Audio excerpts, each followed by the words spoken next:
All right, guys. Today we are going to be reacting to Andrew versus Feminist, who doesn't want to be judged for sleeping around. Let's jump in. Uh, you two of you said women disagreed that women are not oppressed. That was Amanda and I think Isabella. Um, Amanda, how are women oppressed? I mean, I think that the double standard of slut shaming is a perfect example of oppression against Okay. women. Anything else besides that? I mean, not in the United States. Okay. Why is that?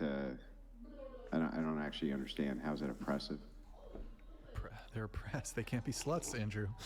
Yeah, how's that Well, they can't. oppressive to hold a Funny, stigma huh? against women who have a high body count? Yeah. Other women do as well. It's not just men. Yeah, I understand that. I don't think we should be shaming people for their body counts. So Yeah, but I don't I understand think how that that's the I think that the double standard. Yeah, for we should men- not shaming them, but what is your body count? I don't want to share that. Huh. But it's always sad to come down with men, right? We should not shame them, but because they want us not to shame them because it should not be to shame. But what is your body count? What is your body count? I don't want to disclose that. That's ridiculous. Comparatively to women is where the oppression comes in. You're using Okay, intimidation. what's the double standard? That it's okay for a woman or for a man to have a high body count, but not a woman. Yeah, what's wrong with that? So yeah, I don't understand how that's oppressive. That's your opinion. I think that it's oppressive. But Well, yeah, I haven't why? given an opinion. I'm just telling you I don't actually understand why it's oppressive though. Yeah, Because how's it oppressive? You're trying to influence her personal decision making based on your Yes. intimidation factors. We should. Well, wait. Hang on a second. How are you trying to influence her personal decision making? By making her feel bad about what she's doing. So, the stigma, you're saying that the social stigma, as relayed by men, is just that they don't prefer women who have high body counts, right? Sorry, you cut out there a second. Can you Well, cut? when you say slut shaming, what does that mean? Like, are men walking down the street and just calling women sluts, or? No, I mean like the fact that I think the earlier conversation was women with a high body count don't necessarily deserve Right.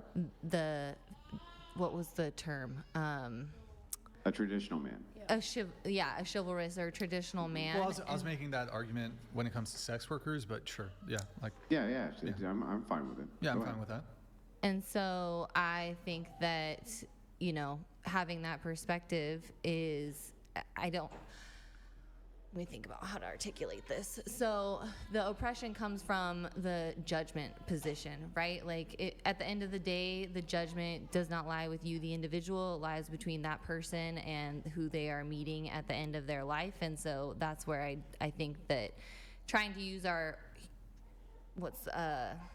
human bodies to influence other humans doesn't I think that that's oppressive to that person. It's none of our business what's going on over there. Okay.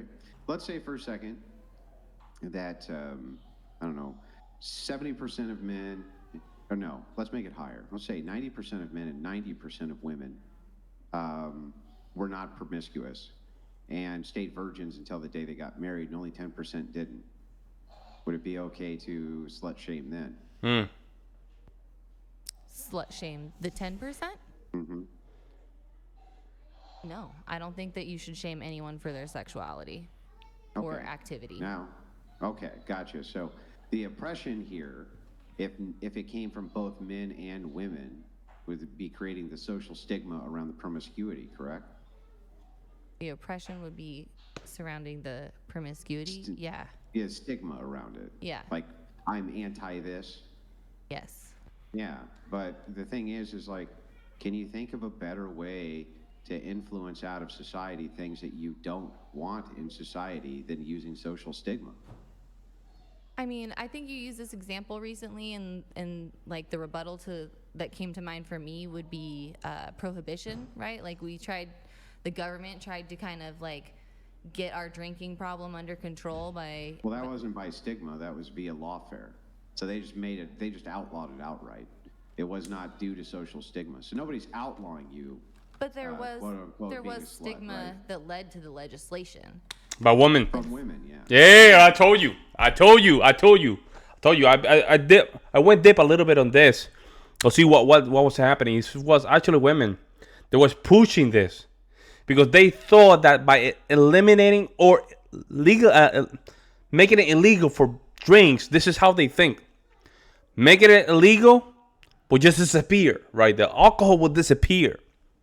It would disappear completely. That's how they thought back then, you know? Making it illegal, somehow it will make alcohol disappear. The reason is, one of the reasons, a lot of people were drinking back then because of the PTSD, all this stuff, right? A lot of Irish and, a lot of Italians and some of this cultural stigma, you know how it is. So in their mindset of females, right? Female mindset, the way they think about these issues is, if I put it illegal, it will disappear. Like the guns, right? If I if I make it illegal to, by law, somehow guns will disappear. They will disappear. They will disappear. But the problem is that in these cases, right, when it comes down to gun and stuff like that, 9 out of 10, a lot of the shootings that we have is by illegal guns. So that means that with that person, one person that's having a legal transaction with guns is making some of the crimes. Well, 9 out of 10 is illegally. So how is that even fix problem? It will never do it, guys. Because what happened is, what you're trying to do is literally is trying to oppress human conditioning. It's like illegalizing catcalling. Imagine that, guys. Illegalizing catcalling. I'll believe it. I believe females, feminism. Oh, I believe it. They can push stuff like that. Oh yeah. But that's how their mindset works. They think by making it illegal, it will disappear, right? That's correct. No, I'm not kidding. It's really No, I believe it. Women, I have no doubt. They had the temperance movement, and that's what led to that. So, but the thing is the social stigma, which was there, which led to lawfare, ended up being repealed very, very, very quickly. Yeah. But nobody's talking about making a law that says that you can't be promiscuous. What I'm asking is, if there was a behavior in society which people didn't like, then creating a social stigma, wouldn't that be an efficient way to get rid of the behavior? Mm-hmm. I don't think that it's a foolproof method, so I don't think that it's appropriate. No. Well, what method would be appropriate? I mean, I don't think you can control anyone. Yeah, It's well, I up to mean, them. we control people all the time. I mean, you stop at a stop sign, right? I mean, we're in controlling California. people. Yeah, I mean, you control them all the time. You put in lines and stop signs. You got to get driver's licenses. You have to fill out paperwork. I mean, Filter it. It's an entire grid. In fact, I'd say most of your day you were controlled. Like just getting from point A to point B. It's control, right? So I don't know what you mean by we don't control people. We definitely control people. We control the shit out of people. So the question is like, why is it bad to have a social stigma against something in society that people tend not to care for? That seems fine to me. I think that sex is a very natural part of life, and it should be talked about more freely in a way that is empowering. Nah, and that's a not- trap right there. See, that's a feminist trap. That's the feminist trap right there. See, that's what you get caught up. It's the feminist trap right there. And this is where things went downhill. We introduced sex education, and I think we opened a Pandora box because a lot of these guys were not exposed to a lot of these things. So basically, what we did was teaching them about probably fantasies that were already hidden in their head. No, man, this is what happened, and this, you know what, this. I remember having the first conversation regarding sexuality and all these stuff, right? And I always found it weird because as guys, we're not thinking about sexuality all the time, right? Yeah, I feel like this, I feel like that. Like the feeling of sexuality is not more like a female point of view. But this is what happened. We let, and it's interesting that when it comes down to sexual topics, it's always females the one talking about this. Professional sexual, there's like how they call these, where they're professional sexual whatever. I forgot the name of it. Put it in the comment section below. I would love to know if you guys know what I'm talking about. But sexual professional, right? I guess that's the name. They're all females. They're all females. But a guy cannot be one because then you're a predator. You see how that works? Interesting. Diminishing, and that's where I think the true power of a person's sexuality comes from, in that education and having transparent conversations, not just with their friends but with people that are talking to them about sex. Like, I don't know, I've never heard this conversation kind of come up, but are you an abstinence only sex education person, or are you put it back on Andrew? Like, what's your position on that? Do you think that they should teach abstinence only or all inclusive sex education? I think that considering for most of our history, most women and men were virgins on their wedding night. This is a brand new occurrence. If you look at the rate of STIs, unplanned pregnancies, which lead to abortion, all of these other factors, I can't actually think of a good reason why we as a society would not want to promote abstinence until marriage. I actually can't think of a single good reason for that. Do you have one? Ooh, look at that. Guys, look at her eyes. Look at her eyes. Guys, look at this. Wow. Reason for that. Do you have one? Yeah, I think sexual health is... Look at that. I mean, my bad, guys. Look at that. Look at that. Yeah, I think sexual Oh my health... God. Oh. Here. Do you have one? Well, whoop. She did not like that. She did not like that. Because I think the guy that she's with is a simp, right? So she always... I think she always overpowered the guy. And she does all these kind of decisions where it doesn't require her husband's approval. So now you have a man that is not even her husband. Remember, guys, it's not even her husband pushing back against her, point of view of life, perspective of life. And she's not liking it.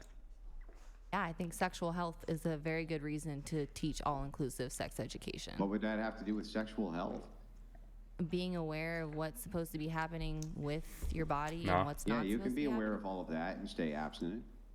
Like, what would that have to do if let's say we as a society, you still get sex ed, you know how all the parts function, how all the parts work, right? Nobody's saying you can outlaw that.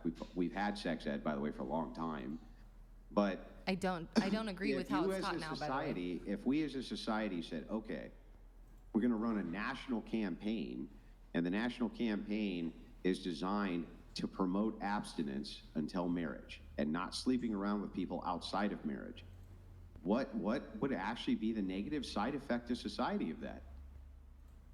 I think the misunderstanding of knowledge and the secretiveness is where the danger comes from. So just like if you tell a kid, don't drink, right? Your parents all tell us don't drink.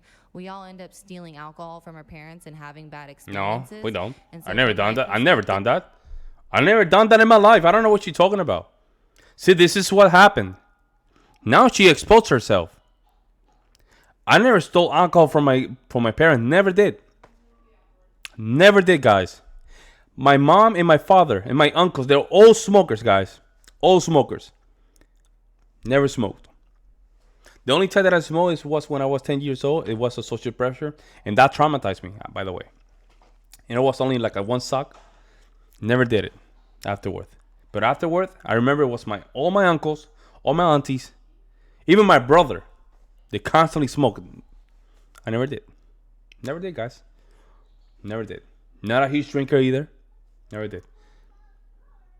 And there was always alcohol in my home. I remember there was always alcohol. It was only after when I become an adult, was responsible. I would start drinking here and there. Very responsible.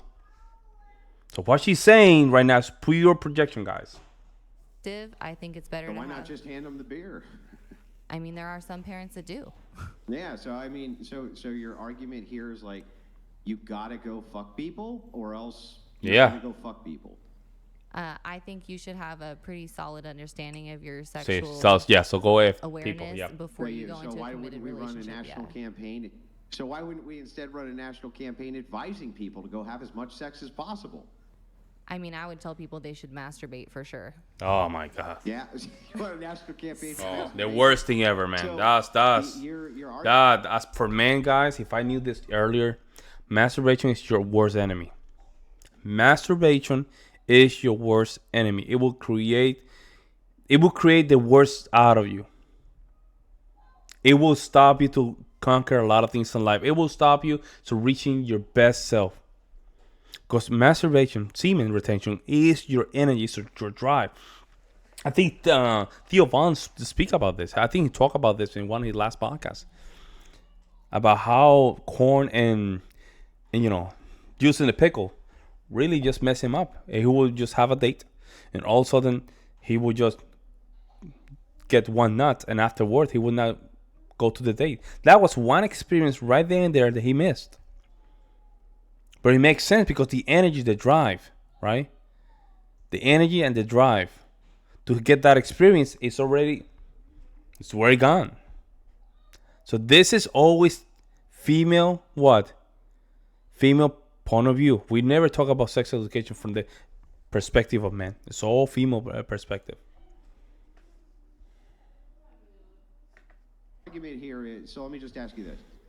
If we ran a national campaign, just advertisements only from the federal government, a promotion, in other words, that people had more sex, do you think people would have more sex? If we ran a national campaign that they should have more I see. sex, I see. do I think that they would? Yeah. Yeah. That's a weighted question in today's media. I think that if you're not a free thinker, yeah, you might be inclined to that. I look at anything coming from any sort of media as educational material. Well, this wouldn't just be media, right? Yeah, I mean, you can't say propaganda doesn't work. Look at smoking. Smoking used to be able to smoke everywhere you ever wanted to smoke, and through massive media and government propaganda, it's been essentially outlawed everywhere. The only place you can really smoke is like outside, but even in some outdoor areas, you can't even usually smoke. Confined now. And it used to be that if you were in that studio and it was filled with smoke, that would just have been life, right? So I mean, clearly it works. Same thing with getting people to smoke. They ran a huge campaign to do that, and it got almost everybody smoking. So I mean, clearly it works. So by that metric, knowing that. Sorry. Go ahead.